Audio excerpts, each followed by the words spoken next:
Tertutup, terhenti, terpaku mata dunia, memandang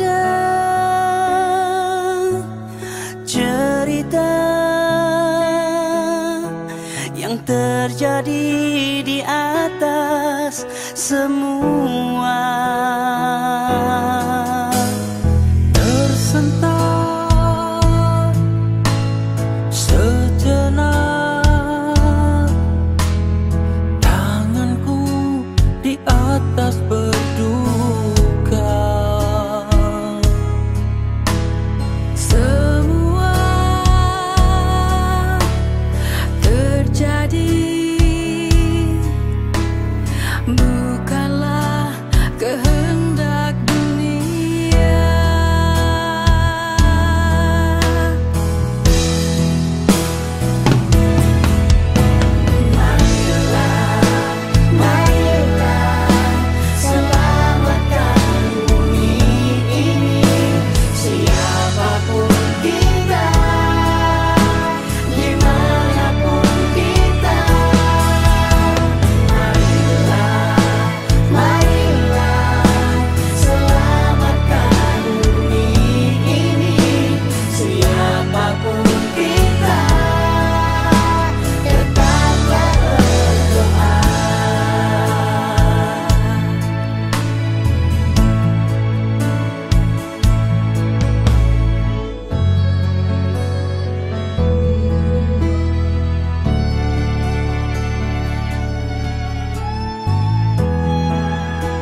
Saudara-saudari yang dikasihi Tuhan, mari kita memulakan ibadah hari ini dan saya pimpin di dalam suara yang kedengaran.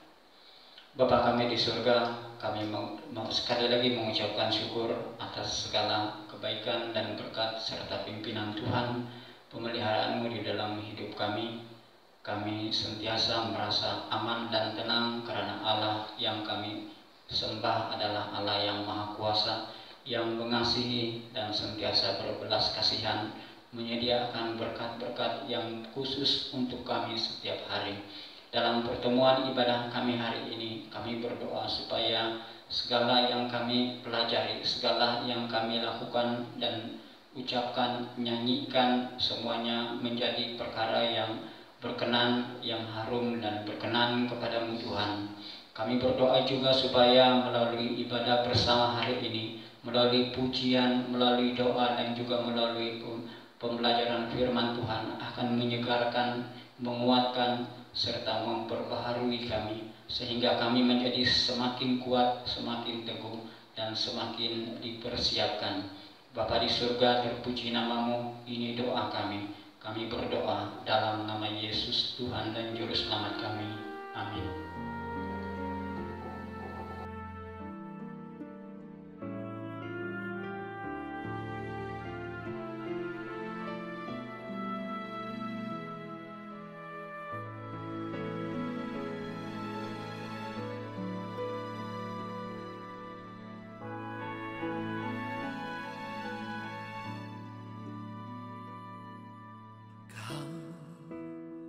Di hatiku, kau di pikiranku, dan bawaku mendekat. Di mana kau tinggal, kau di hatiku,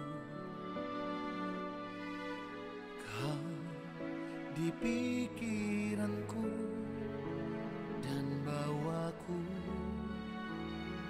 mendekat. Di mana kau tinggal. Shalom. Pembacaan pada hari ini terdapat dalam Bilangan pasal 5 ayat 11 hingga 20. Tajuk besar, hukum mengenai perkara cemburuan. Tuhan berfirman kepada Musa, "Berbicaralah kepada orang Israel dan katakanlah kepada mereka, apabila istri seseorang berbuat serong dan tidak setia terhadap suaminya, dan laki-laki lain tidur dan bersetubuh dengan perempuan itu dengan tidak diketahui suaminya, karena tinggal rahasia bahwa perempuan itu mencemarkan dirinya, tidak ada saksi terhadap dia tidak kedapatan. Dan apabila kemudian roh cemburu menguasai suami itu, sehingga ia menjadi cemburu terhadap istrinya, dan perempuan itu memang telah mencemarkan dirinya, atau apabila roh cemburu menguasai suami itu, sehingga ia menjadi cemburu terhadap istrinya, walaupun perempuan itu tidak mencemarkan dirinya, maka haruslah orang itu membawa istrinya kepada imam. Dan orang itu harus membawa persembahan karena perempuan itu sebanyak 1/10 eva tepung jelai yang ke atasnya tidak dituangkannya minyak dan yang tidak dibubuhinya kemenyan. Karena korban itu ialah korban sajian cemburuan, suatu korban peringatan yang mengingatkan kepada kedurjanaan. Maka haruslah imam menyuruh perempuan itu mendekat dan menghadapkannya kepada Tuhan. Lalu imam harus membawa air kudus dalam suatu tempayan tanah, kemudian harus memungut debu yang ada di lantai kemah suci dan membubuhnya ke dalam air itu. Apabila imam sudah menghadapkan perempuan itu kepada Tuhan, haruslah ia menguraikan rambut perempuan itu, lalu meletakkan korban peringatan, yakni korban sajian cemburuan, ke atas telapak tangan perempuan itu, sedang di tangan imam haruslah ada air pahit yang mendatangkan kutuk. Maka haruslah imam menyumpah perempuan itu dengan berkata kepadanya, jika tidak benar ada laki-laki yang tidur dengan engkau, dan jika tidak engkau berbuat serong kepada kecemaran, padahal engkau di bawah kuasa suamimu, maka luputlah engkau dari air pahit yang mendatangkan kutuk ini. Ayat terakhir, tetapi jika engkau, padahal engkau di bawah kuasa suamimu, berbuat serong dan mencemarkan dirimu, oleh karena orang lain dari suamimu sendiri bersetubuh dengan engkau. Sekian pembacaan. Ku perlukan Tuhan. Shalom. Pembacaan firman Tuhan dalam Perjanjian Baru terdapat dalam Yohanes pasal 6 ayat 25 hingga 35. Tajuk besar, roti hidup. Ketika orang banyak menemukan Yesus di seberang laut itu, mereka berkata kepadanya, "Rabi, bila mana engkau tiba di sini?" Yesus menjawab kepada mereka, "Aku berkata kepadamu, sesungguhnya kamu mencari aku bukan karena kamu telah melihat tanda-tanda, melainkan karena kamu telah makan roti itu dan kamu kenyang. Bekerjalah bukan untuk makanan yang akan dapat binasa, melainkan untuk makanan yang bertahan sampai kepada hidup yang kekal, yang akan diberikan Anak Manusia kepadamu, sebab dialah yang disahkan oleh Bapa Allah dengan meterainya." Lalu kata mereka kepadanya, "Apakah yang harus kami perbuat, supaya kami mengerjakan pekerjaan yang dikehendaki Allah?" Jawab Yesus kepada mereka, "Inilah pekerjaan yang dikehendaki Allah, yaitu hendaklah kamu percaya kepada Dia yang telah diutus Allah." Maka kata mereka kepadanya, "Tanda apakah yang engkau perbuat, supaya dapat kami melihatnya dan percaya kepadamu? Pekerjaan apakah yang engkau lakukan? Nenek moyang kami telah makan mana di padang gurun, seperti ada tertulis, mereka diberinya makan roti dari surga." Maka kata Yesus kepada mereka, "Aku berkata kepadamu, sesungguhnya bukan Musa yang memberikan kamu roti dari surga, melainkan Bapa-Ku yang memberikan kamu roti yang benar dari surga. Karena roti yang dari Allah ialah roti yang turun dari surga dan yang memberi hidup kepada dunia." Maka kata mereka kepadanya, "Tuhan, berikanlah kami roti itu senantiasa." Ayat terakhir, kata Yesus kepada mereka, "Akulah roti hidup. Barang siapa datang kepadaku, ia tidak akan lapar lagi. Dan barang siapa percaya kepadaku, ia tidak akan haus lagi." Sekian pembacaan. Menjamah hatiku, ku perlukan. Shalom jemaat, haleluya. Pada hari ini kita dapat bersama-sama lagi di dalam ibadah online.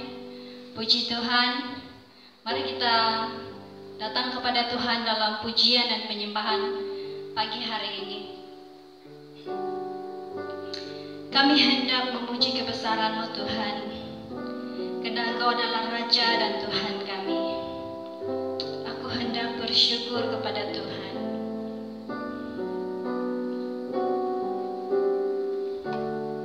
Aku hendak bersyukur pada Tuhan, karena keadilan-Nya, dan bermazmur bagi nama Tuhan yang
Shalom saudara-saudari yang dikasihi Tuhan. Selamat beribadah bersama di mana saja saudara-saudari berada, bersama keluarga, bersama teman, dan bersendirian. Saudara-saudari, mari kita memperhatikan ayat firman Tuhan yang dibaca daripada Injil Yohanes pasal yang ke-10 ayat 11 dan ayat yang ke-12. Bunyinya begini, "Akulah gembala yang baik.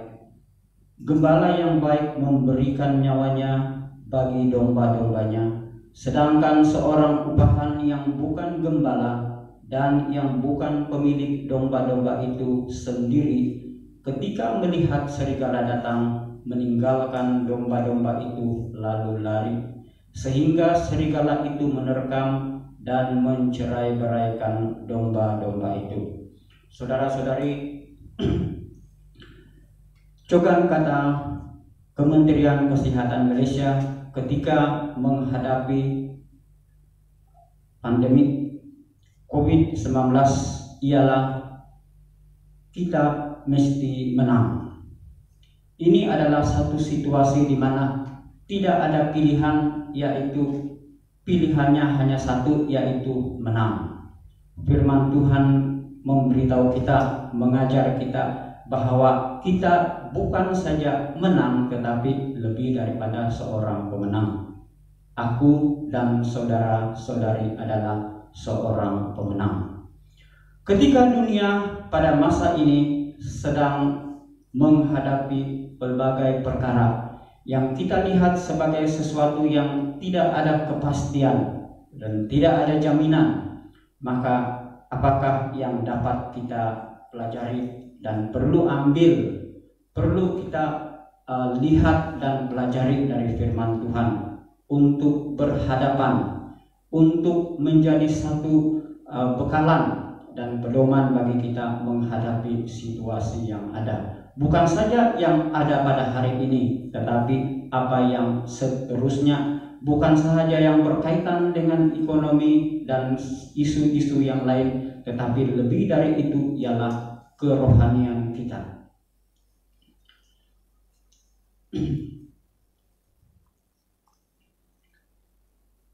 Mari kita merujuk juga bagaimana Tuhan memanggil Musa, memimpin umat Israel keluar dari tanah perhambaan menuju tanah perjanjian. Musa memimpin keluar umat Israel ini dari perhambaan menuju tanah perjanjian, dan temponya adalah selama 40 tahun. Satu tempo yang panjang.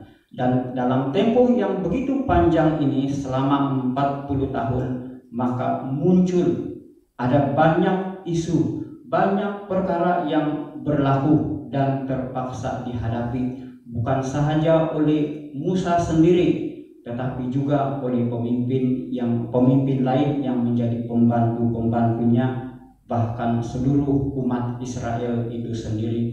Yang pertamanya ialah mereka berada di dalam kekeliruan, keliru, yang merasa cemas, yang putus asa, tidak kurang juga yang merasa bosan, sehingga dalam soal makanan pun mereka bosan dan meminta makanan dan menu yang lain. Muncul juga ataupun ada ketikanya di antara mereka ini yang ingin ingin kembali ke tanah perhambaan, mau kembali ke tempat perhambaan. Bukanlah satu tempat yang lebih baik daripada yang mereka sedang jalani pada ketika itu, tetapi karena mereka sudah berputus asa, karena mereka kebingungan dan tidak melihat apa yang sudah dijanjikan kepada mereka oleh Tuhan. Dan ini juga seterusnya membawa kepada satu tindakan yang berbentuk pemberontakan. Mereka memberontak terhadap Musa, mereka memberontak terhadap Tuhan. Akibatnya juga ialah muncul gerakan-gerakan seperti berikut. Dari kalangan umat Israel itu muncul idea ataupun pendapat yang dihasut ataupun dibawa, dipimpin oleh beberapa orang yang mahu menentang. Mereka mengilhamkan untuk mencari ilah atau Tuhan yang lain yang sebenarnya bukan Tuhan yang Maha Kuasa. Ada juga golongan yang mencari petunjuk dan bantuan daripada sumber-sumber yang salah, sumber yang sia-sia. Ada juga yang telah mencari dan meminta-minta serta menuntut yang bukan-bukan untuk memuaskan keinginan, selera, dan hawa nafsu. Bahkan seperti yang saya katakan awal tadi, bahwa ada golongan yang memberontak, yang menghujat Tuhan, yang melawan Musa, dan juga mengusahakan proyek mari berpatah balik ke tanah perhambaan. Saudara-saudari, bagaimanakah umat Tuhan? Bagaimanakah kita merentasi? Bagaimanakah kita menyeberangi dan menempuhi waktu seperti ini? Waktu yang banyak krisis, waktu yang banyak tanda tanya. Kita tidak pasti dan kita tidak punya jaminan. Ini adalah waktu di mana terdapat tanda tanya yang besar. Tapi saudara-saudari, mari kita memperhatikan beberapa saranan berikut sebagai umat Tuhan, sebagai orang yang memiliki pengharapan di dalam Tuhan Yesus. Mari kita memperhatikan beberapa perkara berikut. Saya ingin mengajak kita merenungkan 4 perkara ini. Yang pertama ialah jadilah tenang dan berdoa, serta laksanakan tanggung jawabmu. Dalam Matius pasal 22 ayat 37 dan ayat yang ke-39, kita tentu biasa dengan ayat ini, ayat yang memperingatkan kita tentang hukum yang terutama. Dalam mana-mana persaingan, ujian, pemeriksaan, dan pertandingan, kita perlu memberikan yang terbaik. Yang terbaik dari segi kekuatan, terbaik dari segi kecerdasan, komitmen, dan segala-galanya menuntut yang terbaik.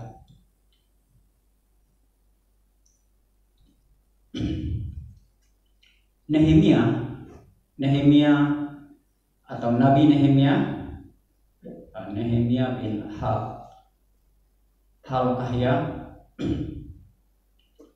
ketika dia menghadapi ataupun menerima tanggung jawab untuk memimpin umat Israel ketika dalam pembuangan, ketika diberitahukan kepadanya tentang tembok Yerusalem yang telah terbongkar dan pintu-pintu gerbangnya telah terbakar, maka tindakannya adalah seperti berikut. Ketika ku dengar berita itu, duduklah aku menangis dan berkabung selama beberapa hari. Aku berpuasa dan berdoa ke hadirat Allah semesta langit. Nehemia memilih untuk bertenang dan datang kepada Tuhan dan melaksanakan tanggung jawabnya seperti yang Tuhan arahkan kepadanya. Saudara-saudari, bertenang dan berdoa, laksanakanlah tanggung jawabmu. Saudara-saudari, yang kedua ialah marilah kita menyadari tentang hakikat kenyataan yang sedang ada pada hari ini. Hadapilah kenyataan dan hakikat.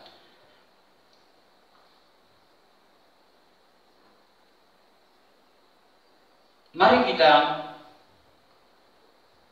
di dalam tindakan kita mengetahui apa yang benar, mengetahui dengan benar-benar apa yang sedang terjadi. Contoh, ada cerita film yang mengatakan cobaan. Tapi saudara-saudari, apa yang kita hadapi pada hari ini bukan cobaan, tetapi kenyataan. Ini betul-betul. Sadarilah dan laksanakanlah ini, yaitu sampaikan perkabaran tentang jaminan yang pasti. Dan perkabaran jaminan yang pasti ini hanya kita dapat sumbernya ialah firman Tuhan. Bukanlah kabar-kabar yang membuatkan orang ramai merasa tenang sementara, tetapi hanya janji yang kosong. Tetapi yang kita sampaikan ialah jaminan dari firman Tuhan. Beritahukanlah perkara yang perlu. Sampaikanlah perkara yang menghiburkan dari firman Tuhan, yang dapat mengobati, yang dapat memberikan kesegaran kepada saudara-saudara kita, bahkan kepada yang ada di sekeliling kita, untuk menghadapi dan seterusnya untuk menyelesaikan. Ada satu perkara yang sangat penting yang harus kita buat juga ketika kita bersama-sama dengan jemaat, ketika kita bersama-sama dengan keluarga, dan ketika kita bersama-sama dengan masyarakat negara kita ini dalam menjalani dan menghadapi situasi yang macam mana sekalipun, kesukarannya ialah mengekalkan komunikasi yang baik. Mengekalkan komunikasi yang baik. Seorang gembala yang baik, dia berkomunikasi dengan baik dengan jemaat, dengan mereka yang di bawah penggembalaannya. Ini dapat kita baca daripada Yohanes pasal 10, 1 hingga 21. Apakah ciri-ciri gembala yang baik? Apakah ciri-ciri gembala yang baik? Pertamanya ialah dari segi berkomunikasi. Dia berkomunikasi dengan baik dengan yang digembalakannya. Dia melawat, dia merawat, dia mendoakan, dia mendorong, bahkan juga membantu, mengirimkan, mengusahakan segala bentuk bantuan yang dapat mendorong, yang dapat memperkuatkan dan meneguhkan iman dan kehidupan mereka yang dijaga olehnya. Seorang gembala yang baik, dia dapat berkomunikasi dengan baik dengan mereka yang dibawa penjagaannya. Berkomunikasi adalah satu bentuk kemahiran, dan kalau kita mencari maksud komunikasi, komunikasi itu adalah kemahiran untuk berhubung dengan orang lain, dan dia melibatkan pendengaran yang etik dan kawalan seni dan kawalan nada suara. Dan adalah sangat penting bagi seorang itu untuk berkomunikasi, sama ada lisan ataupun bukan lisan, bertulis, begitu juga dengan pembawaan dirinya dengan berkesan. Saudara-saudari, yang ketiga, mari kita mempelajari tentang hal berkomunikasi dengan berkesan. Komunikasi yang berkesan secara berterusan, di mana sebagai seorang yang terlibat di dalam pelayanan Tuhan ini, kita melawat, merawat, mendorong, mendoakan, membantu, mengusahakan bantuan dan sebagainya untuk menjadi sebahagian daripada penjagaan, penggembalaan anak-anak yang dipercayakan kepada kita, termasuk keluarga, termasuk jemaat dan mereka yang ada di sekeliling kita.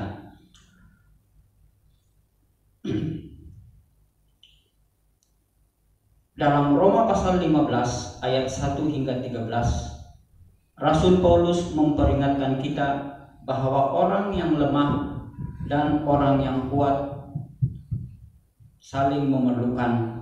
Ayat yang pertama di sini dikatakan, kita yang kuat wajib menanggung kelemahan orang yang tidak kuat, dan jangan kita mencari kesenangan kita sendiri. Setiap orang di antara kita harus mencari kesenangan sesama kita demi kebaikannya untuk membangunnya. Adalah jelas di sini bahwa komunikasi yang baik, hubungan yang baik adalah sangat penting untuk bukan saja saya menjadi seorang pemenang, tetapi kita menjadi pemenang. Yang keempat ialah mari kita memperhatikan perkara yang sangat penting dan sangat sangat dasar bagi kita, yaitu kita sendiri hendaklah menjaga diri kita.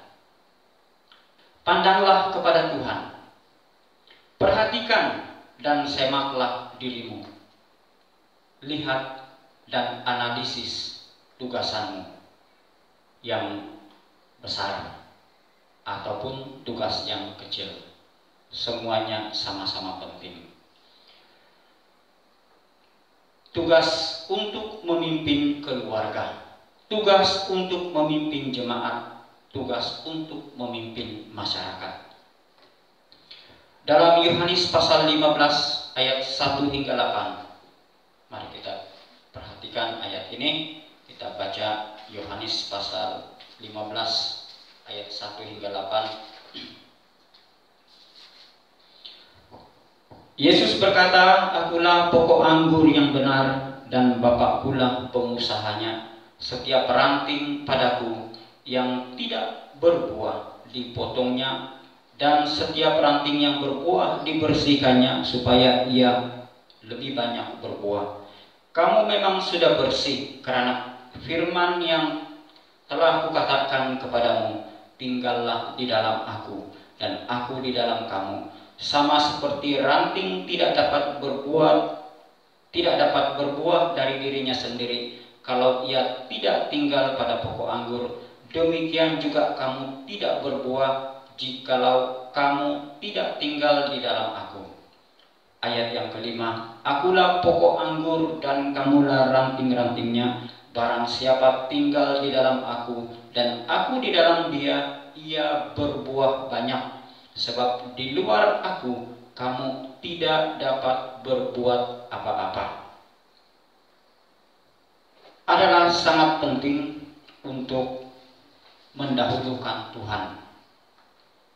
Untuk kita mendahulukan Tuhan di dalam setiap yang kita lakukan.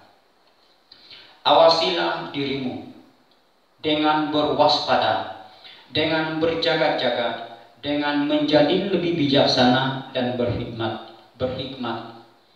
agar dapat berhikmat dengan penuh hikmat.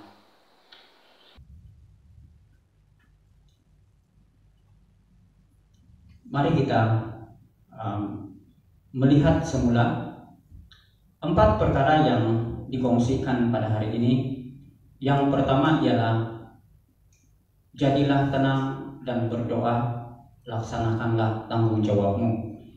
Yang kedua ialah hadapilah kenyataan dan hakikat pada masa kini, yaitu kenyataan yang sebenar. Yang ketiga ialah jadilah gembala yang baik, berkomunikasi dengan berkesan dengan mereka yang kita jaga, yang kita pimpin. Dan yang keempat ialah jagalah dirimu dengan baik, yaitu sentiasa memandang kepada Tuhan dan menyimak diri serta bersiap untuk melakukan tugasan pelayanan yang diberikan kepada kita. Dengan 4 perkara yang telah dikongsikan tadi, mari kita memperhatikan satu bahagian penting dalam firman Tuhan sebagai penutup bagi khotbah pada hari ini yang diambil dalam Mazmur pasal 139 ayat 1 hingga ayat yang ke-24, yaitu doa ataupun Mazmur Daud, doa di hadapan Allah yang Maha Tahu. Untuk pemimpin biduan Mazmur Daud, Tuhan, Engkau menyelidiki dan mengenal aku. Engkau mengetahui kalau aku duduk atau berdiri. Engkau mengerti pikiranku dari jauh. Engkau memeriksa aku kalau aku berjalan dan berbaring. Segala jalanku kau maklumi. Ayat yang kelima, dari belakang dan dari depan engkau mengurung aku, dan engkau menaruh tanganmu atasku. Terlalu ajaib bagiku pengetahuan itu, terlalu tinggi, tidak sanggup aku mencapainya. Ada banyak lagi perkara yang dimasukkan ataupun ada di dalam doa Daud ini yang wajar untuk kita renungkan bersama dalam kita menghadapi segala perkara di dalam kehidupan kita. Allah Maha Tahu. Saudara-saudari, mari kita menaikkan doa ini. Kita mengucapkan syukur atas waktu kesempatan untuk kita beribadah bersama pada hari ini. Mari kita berdoa. Bapa kami di surga, kami mengucapkan syukur. Tuhanlah yang telah memberikan kami kesempatan untuk bersama-sama beribadah pada hari ini, dan di mana saja anak-anak-Mu telah beribadah bersama dengan keluarga ataupun bersendirian, di mana sahaja ya Tuhan, kami mengucapkan syukur karena Engkau memberikan kesempatan ini bagi kami semua. Kiranya kami telah dikuatkan dan disegarkan, kami juga sentiasa dapat bersama-sama dalam ibadah seperti ini, karena Tuhanlah yang menjamin dan memberikan kami kekuatan untuk setiap perkara dilakukan, dilaksanakan sebagai ibadah yang berkenan kepada Tuhan. Saudara-saudari, sebelum kita meneruskan aktiviti harian kita pada hari ini, mari kita juga berdoa untuk pemberkatan. Jemaat yang dikasihi Tuhan, Tuhan memberkati engkau dan melindungi engkau. Tuhan menyinari engkau dengan wajah-Nya dan memberi engkau kasih karunia. Tuhan menghadapkan wajah-Nya kepadamu dan memberi engkau damai sejahtera. Bapa di surga, terpujilah engkau, terpujilah nama-Mu. Tuhan memimpin dan menjaga kami sekalian. Dalam nama Yesus kami ucapkan doa permohonan dan berkat ini di dalam nama Yesus. Amin. Kau di hatiku, Kau di pikiranku, dan bawaku mendekat di mana Kau tinggal. Ku perlu Kau Tuhan, menjamah hatiku. Ku perlu Kau Tuhan di hidupku. Hanya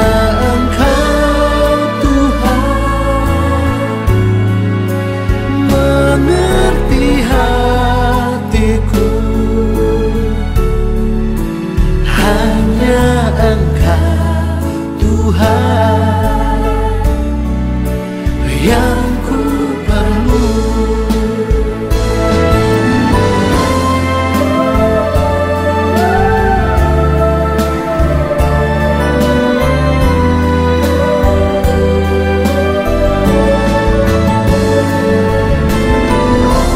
Tuhan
perlu.